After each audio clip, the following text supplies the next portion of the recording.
Assalamualaikum warahmatullahi wabarakatuh. Alhamdulillah wassalatu wassalamu ala rasulillah wa ala alihi wa sahbihi wa man wala yaqulu subhanahu wa ta'ala ya ayyuhalladzina amanu taqullaha wa qulu qawlan sadida yuslih lakum a'malakum wa yaghfir lakum dhunubakum atiillaha wa rasulahu faqad faza fawzan 'azima amma ba'd. Beserta oleh FAI yang dirahmati Allah. Kita bersyukur kepada Allah pagi hari ini kembali bisa hadir dan bergabung dalam program FHI. Semoga menjadi amal saleh yang diterima Allah Subhanahu wa taala. Mulai hari ini kita akan belajar tafsir ya. Minggu lalu itu terakhir materi ilmu tafsir. Sekarang kita akan belajar tafsir. Ini referensi bukunya. Kita langsung jadiin satu ya antara buku-buku yang masuk kategori kitab tafsir mukhtasar, kitab tafsir ringkas, kitab tafsir sedang, dan kitab tafsir panjang atau referensi utama ya. Contoh kitab tafsir pendek atau kitab tafsir ringkas itu kayak Jalalain, terus tafsir Muyassar, punya Sa'di, termasuk di dalamnya ada terjemahan-terjemahan kita masukkan jadi satu ya, terjemahan-terjemahan Al-Quran itu. Yang sebagainya juga mengandung penjelasan tafsir singkat. Kalau berbahasa Jawa ya masuk dalamnya ada tafsir Al-Ibris, dipakai bahasa Jawa. Terus yang kedua tafsir yang kategorinya sedang, Ibnu Katsir, termasuk di dalamnya tafsir Al-Munir itu salah satu karya tafsir Syekh Nawawi Al-Bantani. Itu punya tafsir Al-Munir, 2 jilid.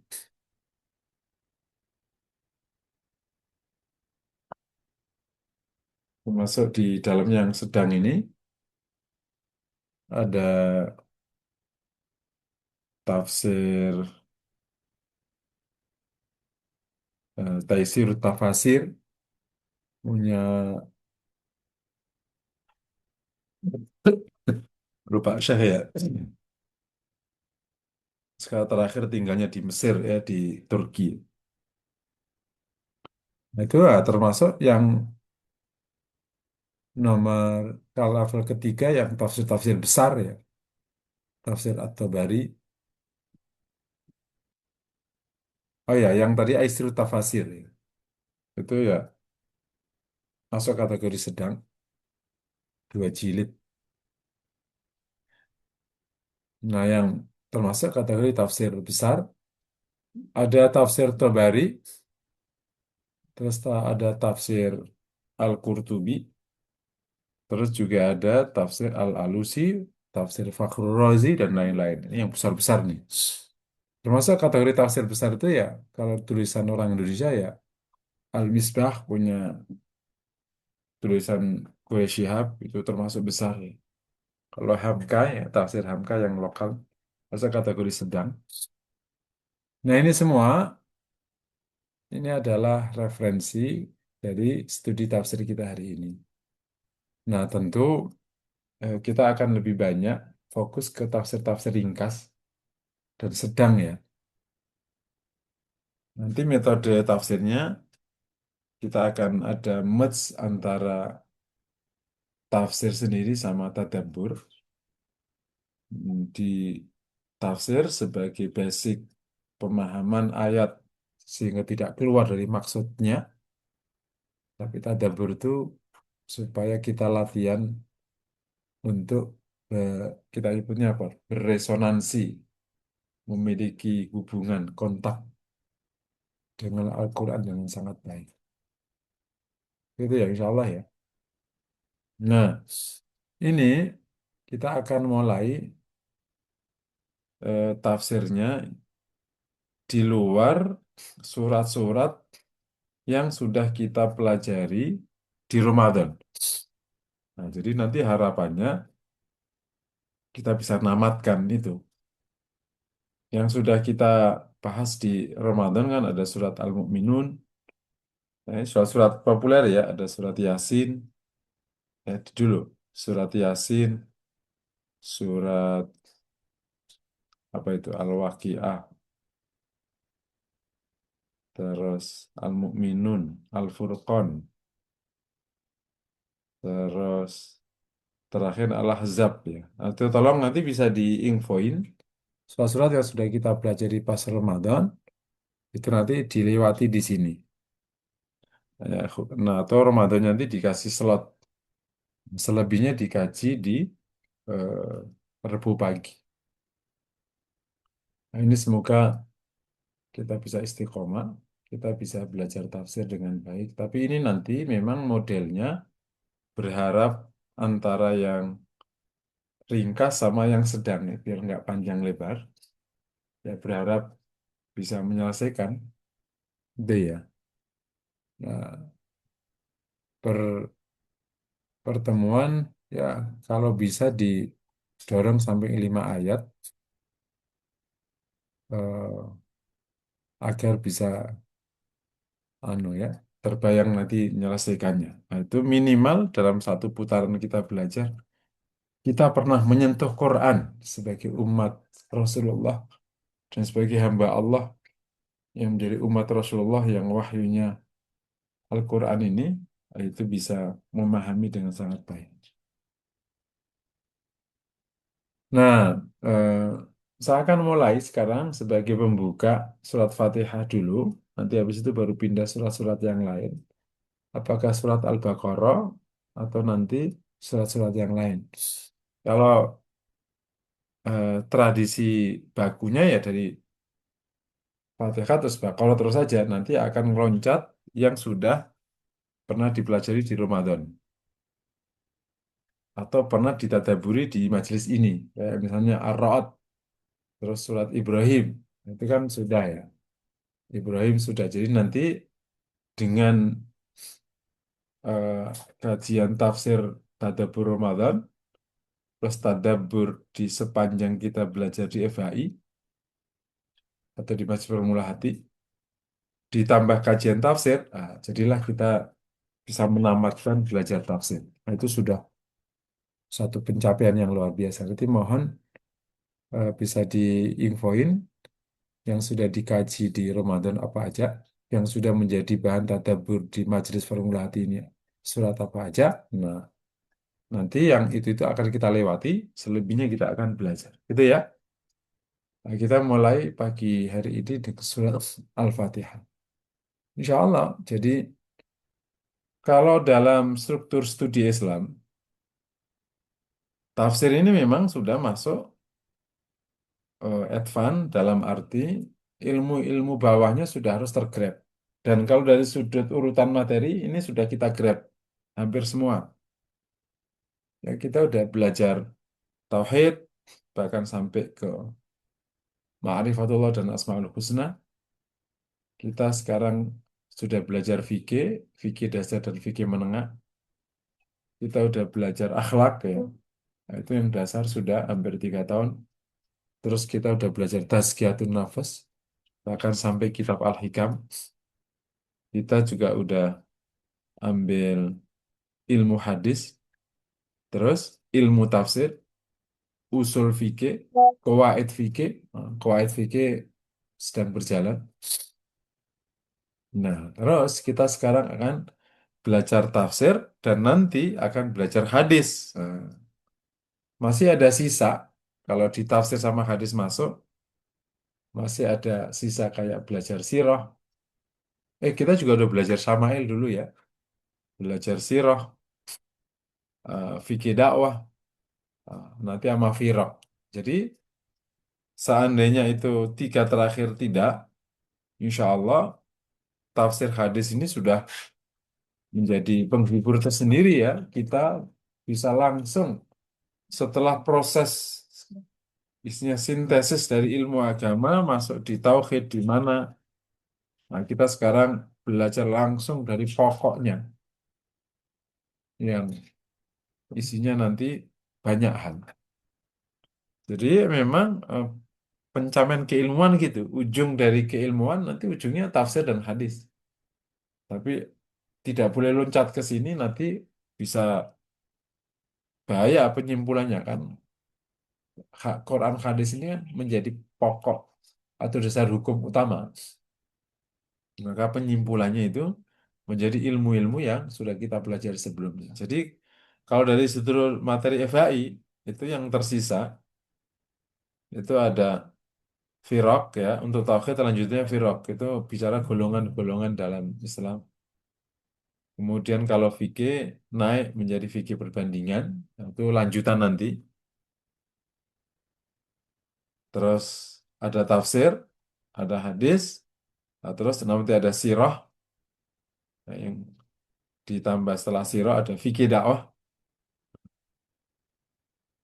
Nah, terakhir nomor 7 itu tarikh Islami, sejarah-sejarah Islam. Tapi ya tentu tidak belajar sejarah kayak sejarah tapi ya pokok-pokok sejarah dan kehidupan kaum muslimin sejak zaman Khilafah Rasyidah gitu.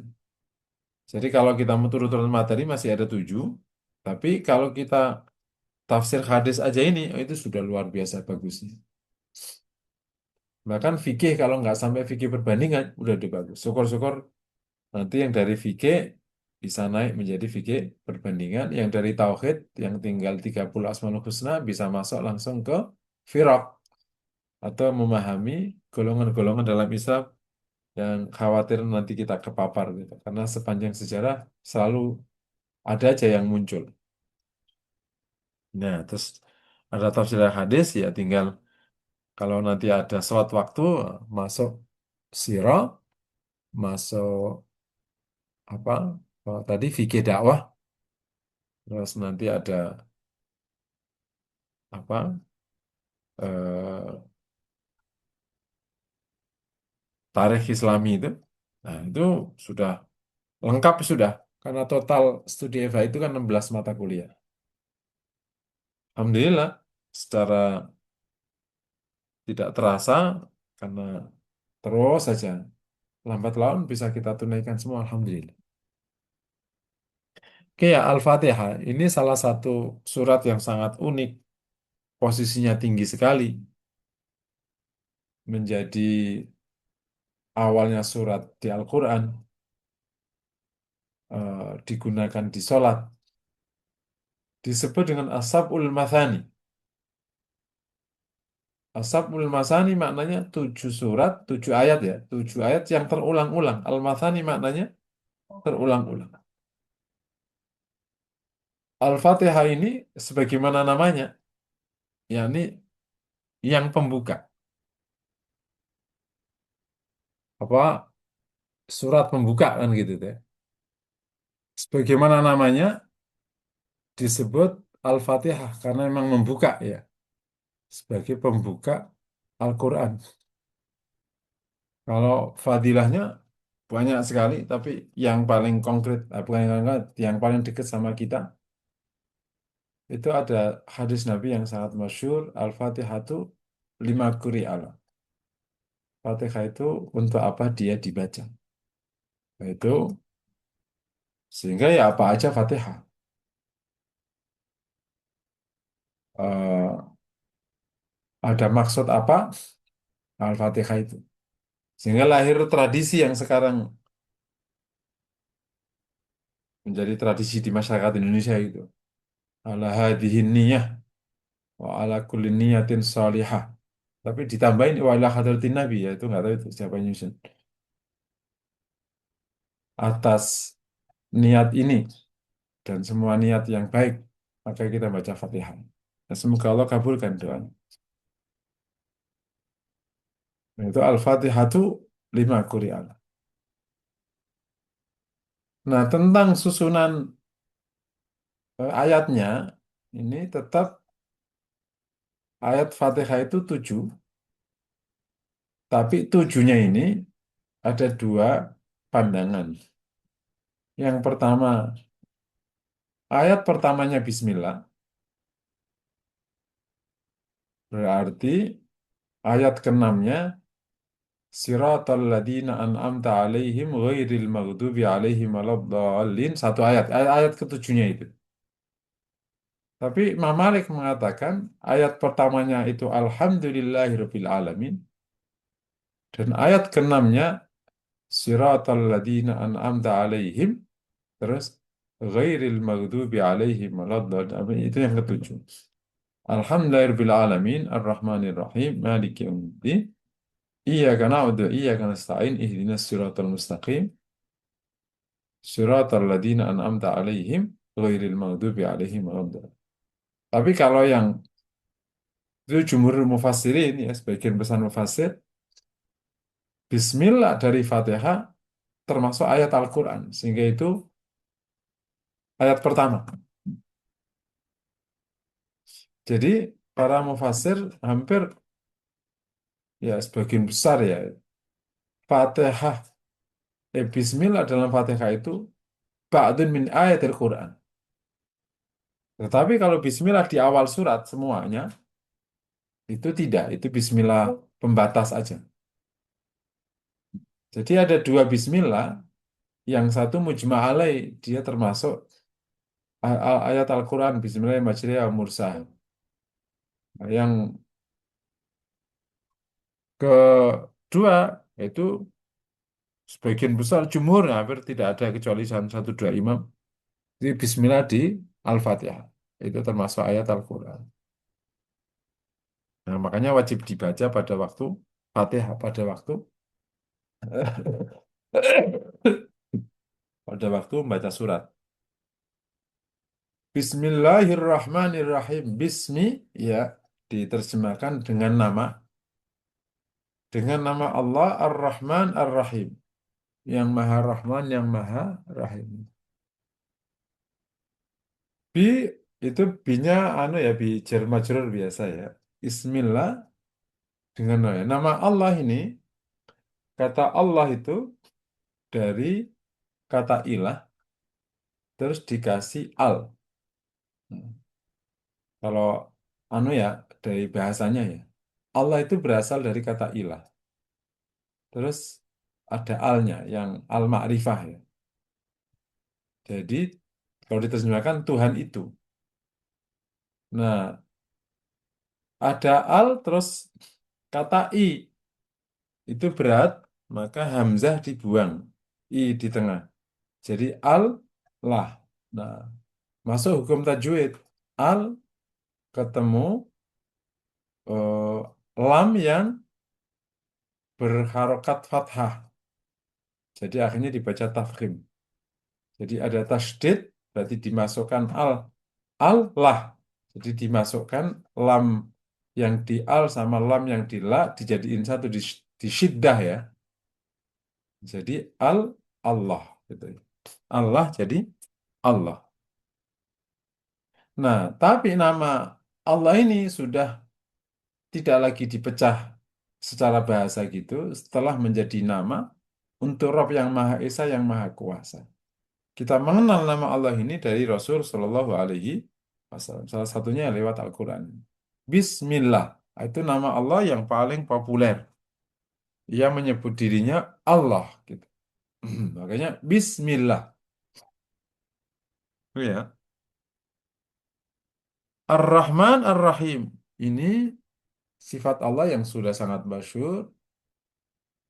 Eh, apa?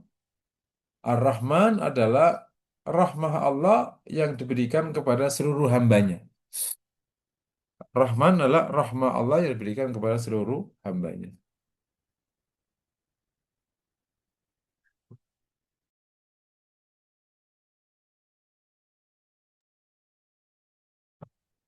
Rahmah Allah yang diberikan kepada seluruh hambanya.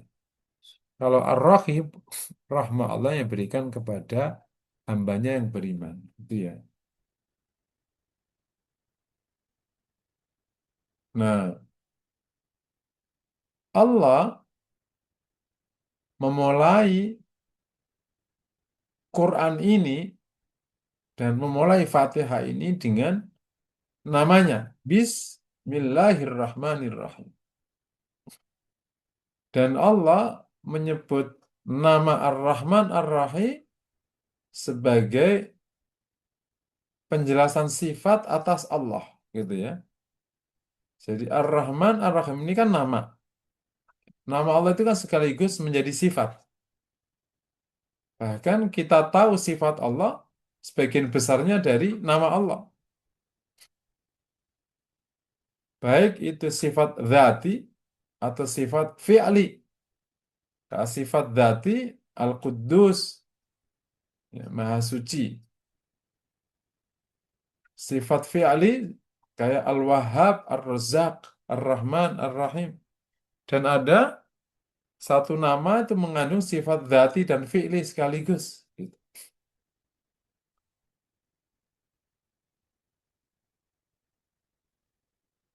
Nah, dari ayat ini, Bismillahirrahmanirrahim, kita dapat beberapa pelajaran ya, bahwa itu yang akhirnya sudah menjadi satu budaya yang sangat baik bersumber dari syariat ya. Pertama, memulai segala sesuatu menggunakan Bismillah. Ya ada hadis meskipun di sebagian ulama hadis menyebut ini dhaif dan adalah perbincangan ya. Malam ya bismillah wa aqta yang tidak boleh dengan bismillah maka terputus. Tapi secara global itu benar apa aja pakai bismillah. Dasarnya kemana-mana bukan hanya itu. Yang kedua, nah dari Bismillahirrahmanirrahim kita belajar tentang bagaimana Allah mendidik kita dalam semua halnya kita harus dengan nama Allah. Yakni kita selalu kalau dalam bahasa ini mengatasnamakan Allah. Mengatasnamakan Allah ini secara positif ya, bukan negatif dalam arti mencatut nama Allah gitu. Jadi dengan nama Allah memang kita membawa nama Allah dalam semua halnya karena kita memang hamba Allah gitu, secara positif dan secara jujur. Artinya secara sadar kita harus selalu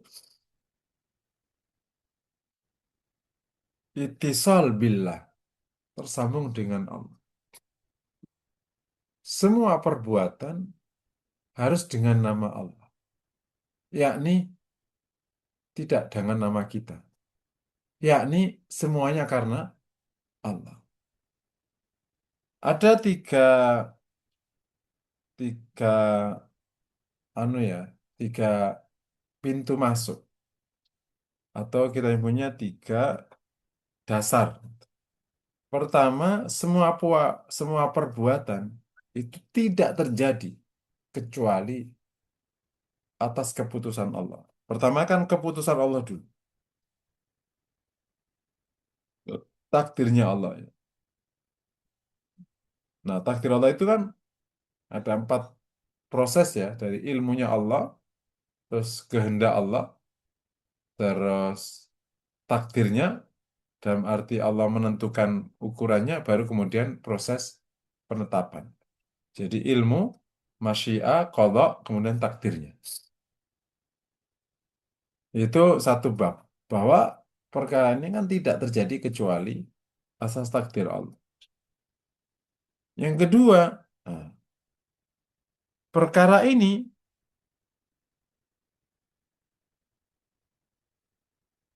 akan berbuah menjadi baik kalau terjadi sesuai dengan ridhonya Allah. Yang ridho syar'i. Nah, ada perkara memang Allah ditakdirkan tapi Allah nggak ridhoi secara syar'i. Itu namanya Allah izinkan secara takdir kauni tapi Allah tidak izinkan secara takdir syar'i. Maka perkara itu bagus kalau dapat izin asyari atau ridho asyari. Makanya perlu menyebut nama Allah. Yang berikutnya, nah, dengan menyebut nama Allah, kita diingatkan agar semuanya itu ditujukan kepada Allah. Jadi terjadi karena keputusan Allah. Dan semoga terjadi harus sesuai dengan ridhonya Allah ya, dan ditujukan kepada Allah. Nah, jadi kalau kita selalu menyebut nama Allah dalam segala hal, itu artinya kita tidak mengklaim itu menjadi hasil upaya kita. Karena tidak ada satupun hal, apalagi hal baik yang terjadi kecuali atas izin Allah, atas takdirnya Allah. Gitu. Dan hal baik ini akan menjadi baik kalau sesuai dengan syariat, sesuai dengan ridhonya Allah, dan ditujukan kepada Allah. Sehingga diterima dengan izin Allah Subhanahu.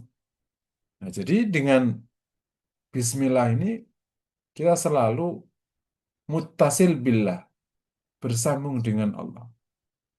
Kita tidak berbuat ini eh, karena kita. Kita berbuat ini karena namanya Allah. Yakni atas kuasanya Allah. Dan seterusnya. Tadi ya sebagaimana saya sebutkan di tiga dasar tadi. Nah ini akhirnya mendorong kita bahkan akhirnya per saat nggak pernah putus dengan Allah itu. Karena kan tidak ada hari kecuali ada perbuatan. Kan. Mak, duduk itu kan juga berbuat. Duduk itu berbuat. Berdiri itu kan perbuatan. Mikir itu berbuat. Memandang itu berbuat. Itu perbuatan. Mendengar itu perbuatan. Jadi perbuatan nggak selalu yang bentuknya aksi kan. Amal itu kan mendengar itu bagian dari perbuatan. Padahal itu tidak ada aksi mendengar itu. Tapi itu di dalam Islam masuk kategori perbuatan. Jadi hari-hari itu isinya perbuatan. 24 jam ya, ya itu perbuatan semua isinya. Termasuk bengong itu kan perbuatan. Perbuatan bengong namanya. Nah itu kalau semua muttasil billah bersama dengan Allah luar biasa. Inilah pelajaran penting dari Bismillahirrahmanirrahim. Silakan kalau ada yang bertanya. Ya, baiklah kepada para peserta kuliah ilmu tafsir. Alhamdulillah kita sudah memulai eh, eh, tafsir ayatnya, ya ini surat ayat ke-1 surat Al-Fatihah. Eh, Silakan jika ada yang ingin didiskusikan bisa raise hand atau menuliskannya di kolom chat. Ustaz sambil menunggu dari saya mau bertanya bahwa dalam kajian yang lain Ustadz menjelaskan bahwa ada perbuatan-perbuatan yang bersifat mubah gitu ya Ustadz ya. Ya. Nah, supaya yang mubah itu menjadi mendapatkan pahala maka diniatkan. Nah, apakah dengan membaca bismillah ini bisa jadi berpahala gitu Ustadz? Ya, ini memang apakah dengan serta-merta baca bismillah itu sudah mengcover niat kan kalau dari sudut hukum ya ini hukum ya. Perbuatan itu kalau masuk kategori hukumnya mubah, maka baru ada pahalanya, istilahnya gitu ya. Atau masuk kategori ibadahnya itu kalau ada niat yang menyertai, niat yang baik.